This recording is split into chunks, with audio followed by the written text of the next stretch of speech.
Ay kabahay, naghahanap ka ba ng bagong property na lilipatan? Dito lamang yan sa Palace Athena along Aguinaldo Highway. Ready for occupancy na ito at single attached unit property with 4 bedrooms, 4 toilet and bath, and 2 carport. Tara, check natin ang ating property. So mga kabahay, ito nga pala ang ating newest project na located here at the Palace Athena. So itong property na ito ay merong lot area na 150 square meters and floor area na 210 square meters. As you can see, very modern and minimalist ang ating turnover. Tara, check na natin ang loob ng ating property. Tara na mga kabahay. So ito nga pala ang ating porch area. So upon entering mga kabahay, on the right side meron tayo ditong garden area. Ito naman ang ating carport area. It can fit up to 2 cars, and as you can see, covered po ang ating carport area. Naka-tiles na rin po ang ating flooring, and meron tayo ditong access pupunta sa ating service area. So mga kabahay, ito naman ang ating setback area. As you can see, meron itong 2 to 3 meters wide. Meron din itong pocket garden on the side. Ang ating flooring is made from non-skid tiles. And then meron nga pala itong access papunta dito sa ating lanay area and dirty kitchen. Dito sa dirty kitchen area natin mga kabahay, nakaabang na po dito ang ating basic needs. So meron na tayong kitchen sink dito, and then syempre may provision na tayo dito for the laundry area. Tuloy kayo mga kabahay. So ito nga pala ang ating living area. So as you can see, high ceiling ang ating interior design. So as you can see, meron na rin tayong included na chandelier dito sa living area. And of course, hindi mawawala ang backdrop natin dito sa ating wall, which is provision for your television. Meron na rin tayo ditong hanging cabinet for your other stuffs. And then ganito kalaki ang inyong living area. Meron na rin tayo ditong installed na split type aircon sa ating living area. So dito naman tayo mga kabahay sa ating dining area. So sa dining area, makikita nyo open layout ito. And then meron na rin tayo dito included na lights para sa ating dining table. And then ito nga pala ay makaya mag-accommodate ng up to 10 seaters sa dining table. And may access tayo dito papunta sa ating lanay area. Dito nga pala sa kitchen area mga kabahay, as you can see, meron tayong center island na included. Meron na rin tayong built-in cabinets over and under. Meron na rin tayong cooktop, and then meron tayong oven dito. Ito naman ang ating kitchen sink, and then syempre meron pa rin tayo ditong provision for the refrigerator. Isang advantage pa dito sa ating dining area mga kabahay, meron tayo dito malaking pantry area. As you can see, meron tayo dito malalaking spaces para sa inyong storage ng food or anything na stuff natin para dito sa ating kitchen area.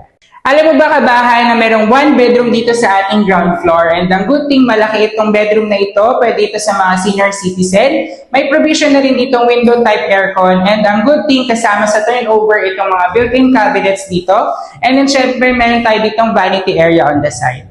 Check natin mga kabayan ang ating ground floor toilet and bath. So ito nga pala ay located dito under the staircase. So by the way, before we enter, meron tayo dito enough space for storage area. And then ito naman ang ating toilet. So before we move to the second floor mga kabahay, please appreciate the living area. As you can see, super high ceiling po nitong area na to. And meron tayong fixed window dito sa side. Kaya ito po ay napakaganda dahil may natural light po na pumapasok dito sa area na to. By the way mga kabahay, recap lang tayo. Meron tayong total of 3 bedrooms dito sa ating second floor. Each room po ay merong sariling toilet and bath. Tara, check na natin ang bedroom number 2. So ito nga palang area na to is free space. So pwede kayo maglagay dyan ng altar nyo. And then, ito naman po ang ating bedroom number 2. As you can see, maluwag po ang bedroom number 2 natin. Kasya dito up to double size bed. Meron na rin itong provision for window type aircon. And syempre, hindi mawawala ang built-in cabinets natin dito. May vanity area. And then, of course, meron tayo ditong own toilet and bath. Check natin kabay ang ating toilet and bath dito sa bedroom number 2. So as you can see, complete fixtures po itong ating toilet and bath. Meron tayong shower area, may hot and cold included, ang ating toilet seat, and then the lavatory, and napakagandang dresser.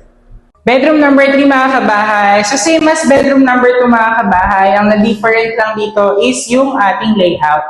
So as you can see, meron pa rin tayo ditong provision for window type aircon, may sliding window tayo dito for proper ventilation. And then syempre ang ating built-in cabinets, and hindi mawawala ang ating own toilet and bath dito sa ating bedroom number 3. Ito na po ang ating own toilet and bath dito sa bedroom number 3. So same as bedroom number 2 mga kabahay, meron na rin tayo ditong shower area, the heater, and then the toilet seat, and the lavatory area, and the napakagandang dresser. Excited ka na ba kabahay to view the master's bedroom? Tara na! So ito ang ating master's bedroom mga kabahay. As you can see, napakalaki nitong area natin. Kasyang-kasya dito up to king size bed. Meron itong access papunta sa balcony. May naka-install na rin dito sa area ng master's bedroom na split type aircon. And a good thing is meron na itong walk-in closet and own master's toilet and bath. So ito na nga mga kabahay ang ating walk-in closet. Ang kagandahan dito mga kabahay, very spacious ang ating closet area. So as you can see, naka-sliding door itong ating cabinet. Meron din tayo dito sa ating area na to. And may mga pull-outs din tayo dito. And floor to ceiling ang height nito. Master's toilet and bath mga kabahay. So same as other's bedroom, meron pa rin itong included na rain shower and then ang ating hot and cold and then syempre ang toilet seat and then the lavatory area and the dresser. Before we proceed mga kabahay sa ating balcony area, please appreciate the view dito sa ating walkway papunta sa ating balcony area. So ito ang access natin mga kabahay dito sa balcony area. Ito po ang other access outside from the master's bedroom. So makikita nyo very spacious itong ating balcony area. Pwede kayong maglagay dito ng coffee table or kung interested kayo mga kabay, pwede din kayo dito magsampay ng inyong mga laundry. So ito naman yung tinutukoy ko kanina na access papunta sa ating master's bedroom. If you're interested to view this property mga kabahay, please send us a message at 0916-5184-710. This is your Kabahay Broker, Von Charlie Tapawan. Thank you for watching mga kabahay.